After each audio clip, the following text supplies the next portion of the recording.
Oh, you want company? Sure, I'll stay down.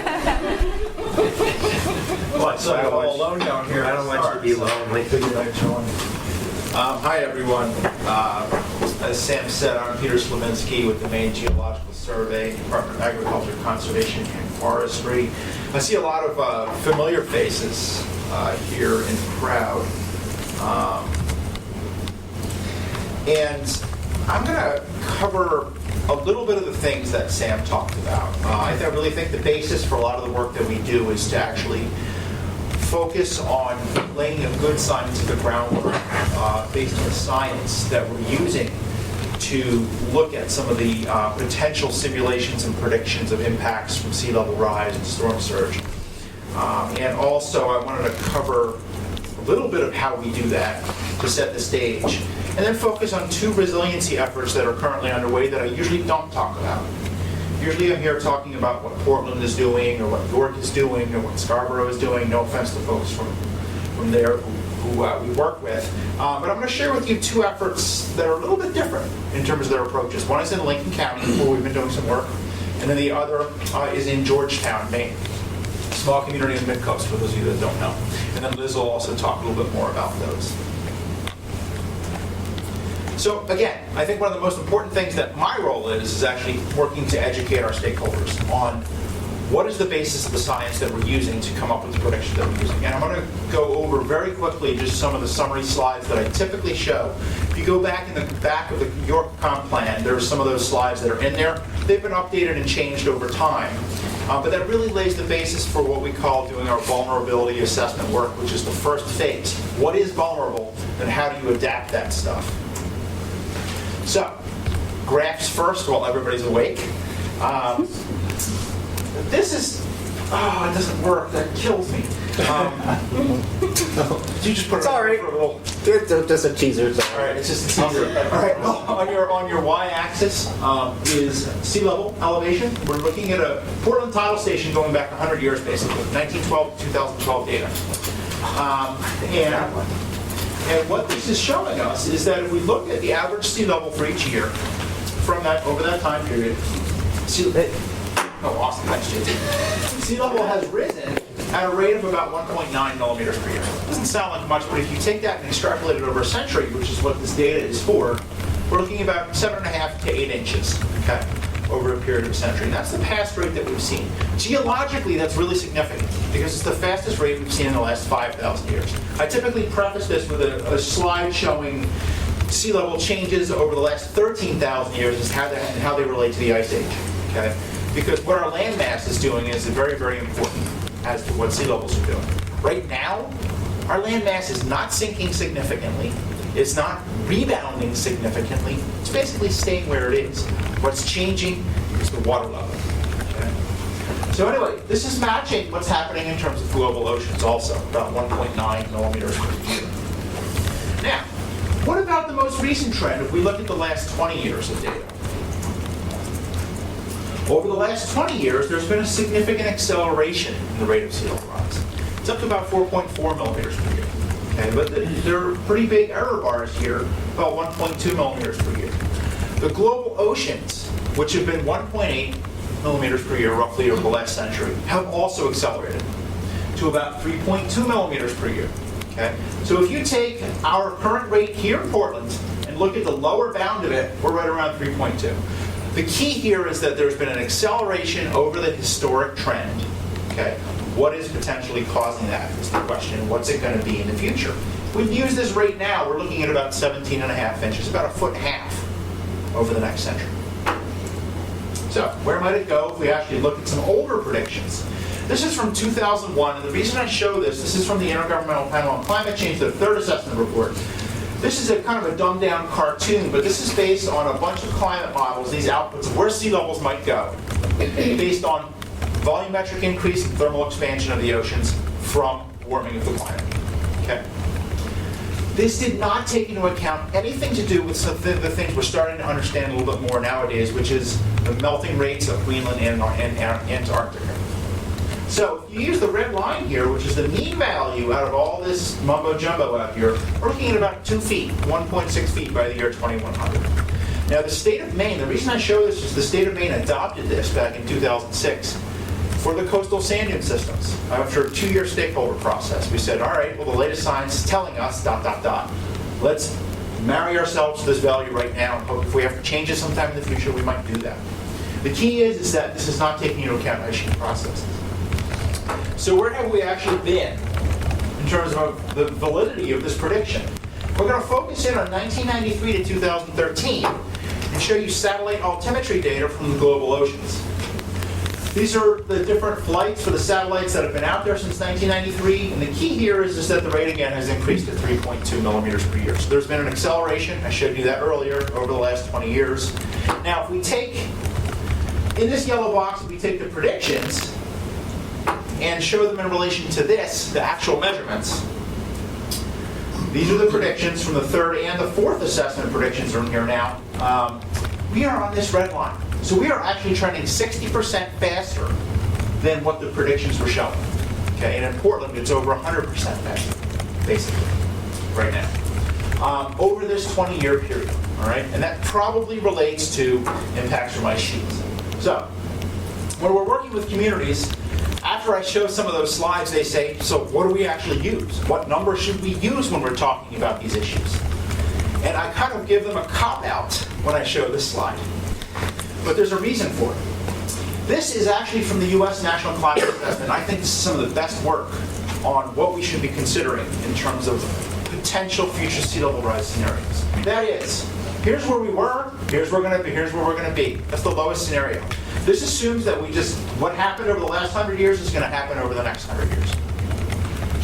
Scenario 2, an intermediate low, which is right about where the state of Maine is, with its 2 feet by the year 2100, is only including thermal expansion from additional warming. Okay? Nothing to do with ice sheet processes. If we start taking into account ice sheet processes, we're jumping up to these higher scenarios, from about 3 to somewhere around 6 feet of potential sea level rise. Those are kind of scary numbers when we start looking at those. But the key here, I think, is we can use what's called a scenario-based approach when we're working on these issues. That is, you don't have to marry yourself to 0.7 feet, 1.6 feet, 4 feet, or 6 feet. Look at all of these. Look at the criticality of your infrastructure. Look at what's impacted. Look at what's vulnerable. Look at where areas are going to become wet. Under these different scenarios, and think about 2050. 1 foot by 2050 is a pretty good number to look at.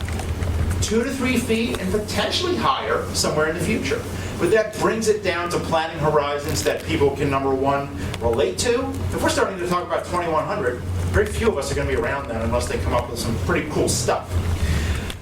But our children and grandchildren will be. Okay? So we need to start thinking about short and long-term planning for this stuff. All right, so that's some of the scientific. We usually cover storm surge and all that, but I don't have time to do that today. So what are we actually doing about it? We've got a bunch of different projects going on.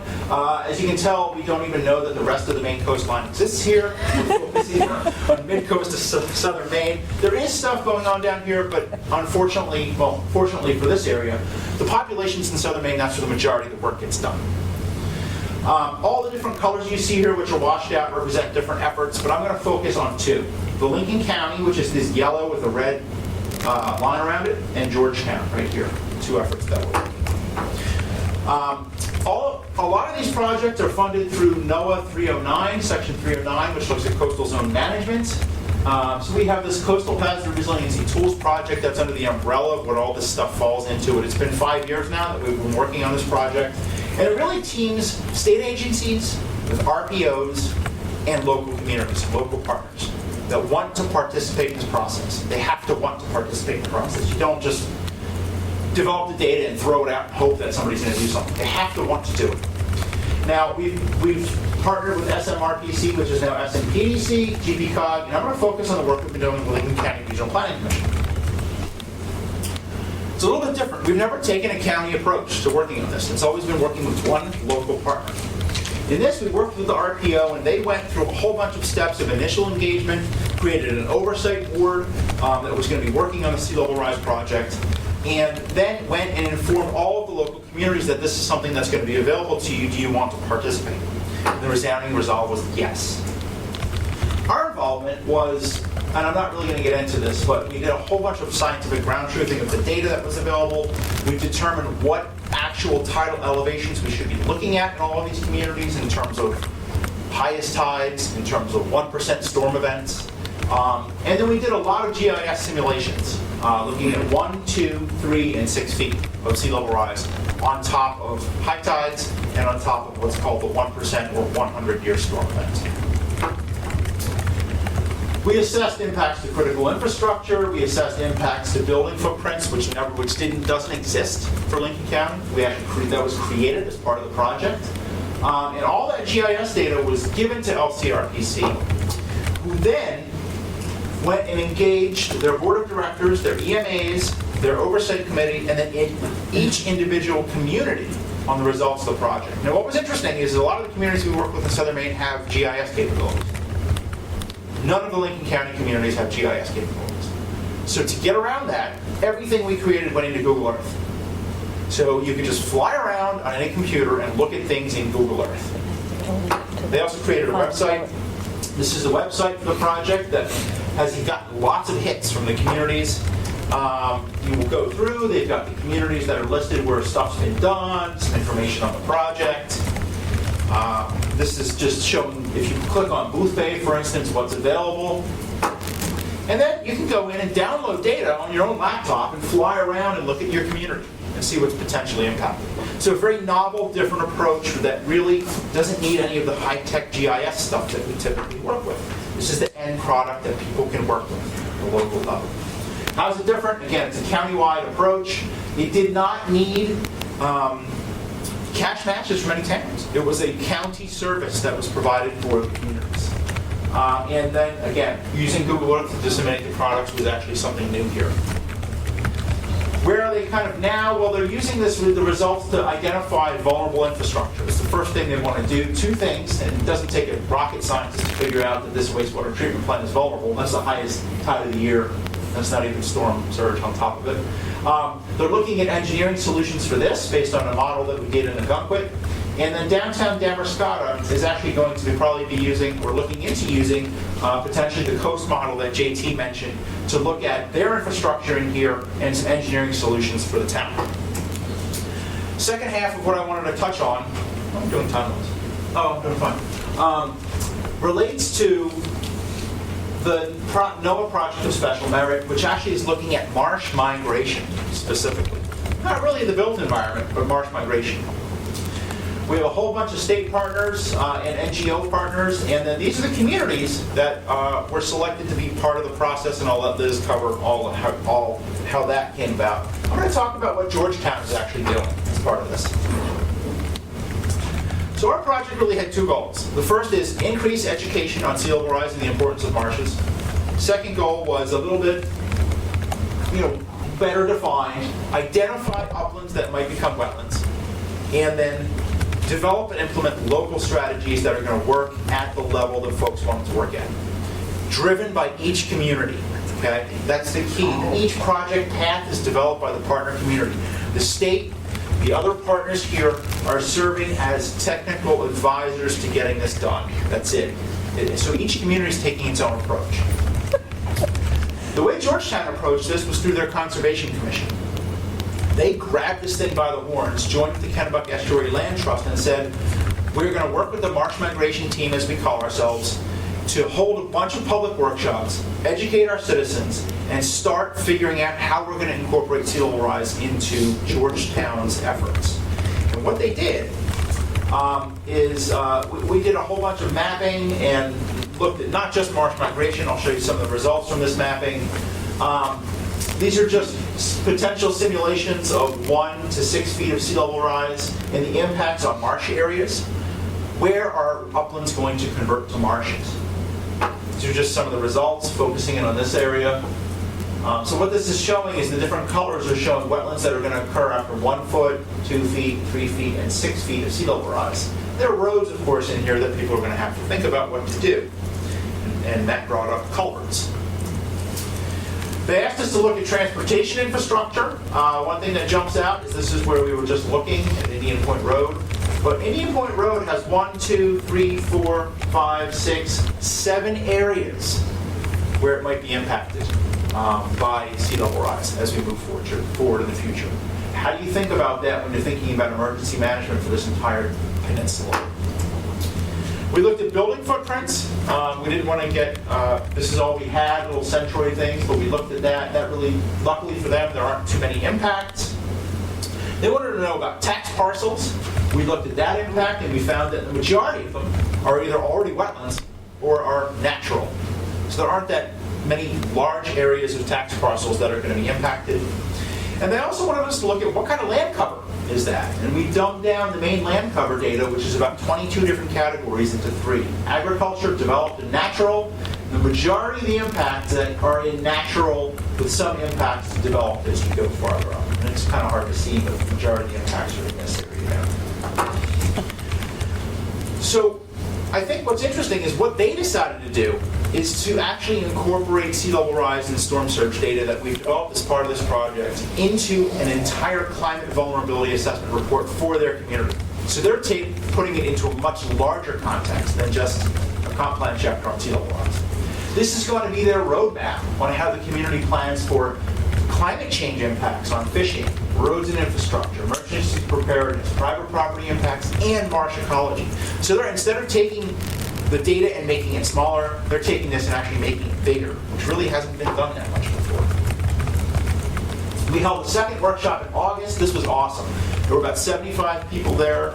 People got up and spoke firsthand about how they're seeing changes in their community, whether it's more ticks on the deer, more deer, to people talking about green crabs and impacts to shellfish, to people talking about coves filling with water that never filled before. It was really, really great to involve the local folks. The next step for them is to actually, they're sitting down with their decision makers in town and crafting different chapters in an entire vulnerability report for their town. And the key here is they're going to be engaging the local decision makers to help write these chapters, whether they believe in climate change or not. Whoa. So that's it. No. Last couple slides. Let's get through here. All right. The lessons learned, I think, from this that are really transferable to everything that folks are doing related to these projects. In Maine, we are locally based. Our communities are driven at the local level. Yeah, there's partnerships at the regional level, but there are not that many. The state is looked at sometimes as this big brother trying to force things upon the local communities. The partnerships here recognize that the ground zero for these impacts are the municipalities. They're the ones that need to do things. They're the ones that need to educate their stakeholders, their citizens, and get things done at their level, how they want to do it. However, doing these partnerships brings a lot of different resources that aren't necessarily available to those municipalities to them. I think this is really important. I only got to touch on this a little bit. My typical presentation here is about an hour long. We cover science for about half an hour. But establishing that sound scientific groundwork is key. It doesn't matter in the work that we're doing if it's anthropogenically driven climate change, if it's all a natural cycle, or a combination of the two. I showed you sea levels are rising. They're going to continue to rise. What that rate is, that's a little bit of a question. They're going to continue to rise. We can get beyond the politics of climate change pretty easily as we work through these processes. This is key. Knowing who you're going to be working with in the communities. Do you go to the town manager? Do you go to the planner? Who do you engage? Is it the Conservation Commission that gets things done in your community? There it goes again. Don't marry yourself to a certain number. Use a scenario-based approach. It brings in that no regrets actions concept that if things go higher, maybe you're planning for them a little bit better. And it covers a range of scientific predictions that enables manageable planning horizons. You don't have to look at 2100 right away. Look at 1 foot by 2050 in your comp plan or something else. Working together is important. In Lincoln County, they're considering working together. Some of the NOAA Project of Special Merit communities are working together. Keep all the stakeholders at the table. We don't want to isolate folks when we're talking about these things because the public works guy knows just as much on what's going on in the community as some of the planners in the community. I mentioned this before. Use realistic levels in terms of planning horizons. We've learned this from working with communities now, that we have to expect to work on municipal timeframes. Sometimes a new mayor will come in, and they will have no interest on taking on climate change or sea level rise. And you have to spend a year educating the decision makers in the town just to get back to where you were. And then finally, sticking with the concept of planning for the storms of today and tides of tomorrow is a short little blurb that sticks in people's minds. And with that, we can finally get to the slide that it wanted me to get to, which is the end. Thanks. Any questions? Discussion? Paul? I was interested in the Google Earth versus GIS sort of way to present the information. I mean, what are the trade-offs there? Yeah. I mean, it seems like if there's an issue with getting information out to the public, you'd rather do it through sort of a Google Earth format rather than some sort of high-end GIS. Very, very much so.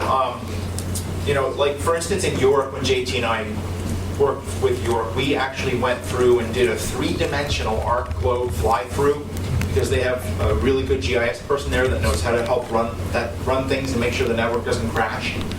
But using Google Earth is so much easier. Everybody has access to it. It's free. You can download it. Well, layers take up no memory whatsoever when you're displaying them. The problem you run into is if folks really want to fly right in and look at a house, for instance, same thing in GIS, really, but the registration on Google Earth is a little bit different than registration in GIS. So your line is not an absolute line. It's really important to point that out. You know, if you have an area that's supposedly getting flooded and it stops here and somebody's house is right here, they say, oh, well, I'm not in the wet area, so I'm okay. In Google Earth, again, that registration is lost a little bit based on the different imagery that you use to digitize things and all that, the LiDAR data and all that. So we would just want to make sure when we communicate to them that Google Earth is something that you can use, that there's blurb in there about, you know, the accuracy of the data, the assumptions that are made. It's not an absolute line that's drawn in the sand. But other than that, I think it's a wonderful tool for getting this data out there. And if you can just post up KMZ files, people can download them, and then they can do what they want. I think it's great. And we've actually been engaging with communities using it specifically and just flying through and looking at different areas. Yeah. So you've painted a pretty rosy picture of how this all has been coming together, which is great. But apart from that, there's got to be some barriers that you maybe haven't mentioned.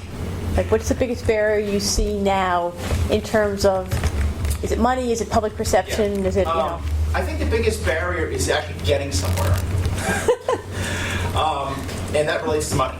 Yeah. But it's getting somewhere. It's the vulnerability assessment phase, I think, is probably the easiest phase to go through. It's science-based, it's GIS-based, you know, we visualize these things, we show what might get wet. Where we start running into the problems is, so then what do you do about it? The city of Saco, for instance, did incorporated silverized into their floodplain ordinance and said, well, instead of looking at 1 foot above the base flood elevation, we're going to look at 3 feet above the base flood elevation if you're in the existing floodplain. We tried to get that passed in another community, and it didn't work that well. Folks said, oh, FEMA maps are going to be changing, we don't want to do this, we don't want to do that. This isn't the right time, let's do it some other time. So, you know, it all depends on the communities, it all depends on where we are in these things. But I think the implementation phase is the hardest part. Identifying what to do isn't as hard as trying to figure out what you're going to do and how you're going to fund it. And you know, it's going to take political will, it's going to take looking at economics, it's going to take a variety of societal impacts, it's going to take a variety of those things, and people really thinking about how those changes are going to not only impact their lives, but also their community as a whole, from a local decision-making level down to the average Joe citizen. In terms of actually adapting to some of the changes, we're not really talking about mitigation here, we're talking about adaptation.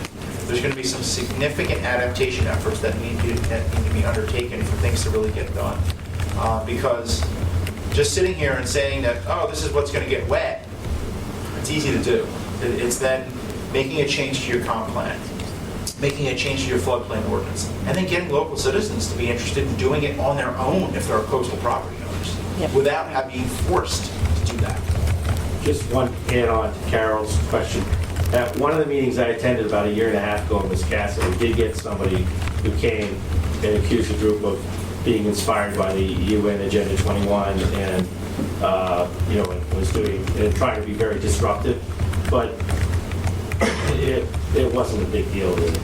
People didn't get traction with the people in the room. No, and folks whose property is getting wet know it's the UN isn't causing it, or Yeah, and that relates a little bit to that point I made about the politics of climate change. Yep. If you establish a good scientific groundwork to, and again, we're looking specifically at sea level rise and storm surge. Yep. So it's kind of easier for us when we start talking about carbon credits and carbon sequestration and things like that. It's a little bit more difficult. But we try to stay away from that because those are the more politicized issues, and they don't really matter to the impacts that are occurring now and going to be occurring, through 2050, probably through 2100 at least. Thank you. Yes. Yeah, sort of building on that, I saw a New York Times article about the aftermath of Hurricane Sandy and how the Army Corps of Engineers wants to build these dunes, these barrier dunes along the beach in front of people's houses so that you get between houses and the beach and their view. And it's astounding, actually, the number of people who are refusing to allow that to happen, even though it means not only their own houses, but sort of wide sections of the community are at risk of being wiped out by, a storm surge or another hurricane. So a lot of towns are exploring the use of eminent domain, and it seems like, at least in my town, anytime we talk planning, somebody is going to bounce up with their arm in the air and say, well, is the town going to take my property by eminent domain? And I'm sort of wondering, if you could talk about that as a tool, to what extent it exists as a tool, and to what extent you think it'll have to be used. I mean, I'll touch on it as much as I know about it, and I can't really think of that many cases. I can't think of any cases, to be honest with you, where it's in the context of the work we've been doing, where it's been used. In fact, here in Maine. to flip that around, I'll just jump in, sorry Pete, but in the town of Kennebunk, there's one area across the street from the high school where there were repetitive losses from 2 storms 2 years apart, and the property owners asked the town to buy them out. Yeah. And the town meeting voted and bought their land because the property owners wanted the town to buy their land. They made kayak launches on the Kennebunk River as a response. So that's an example of people who don't want to rebuild because they're so discouraged. Yeah, and I know inland, I wish our floodplain director was here, for the National Floodplain Coordinator, Sue Baker. Anyway, I know inland there were a bunch of properties that were bought out because they were flooding all the time. And I should follow up too, also that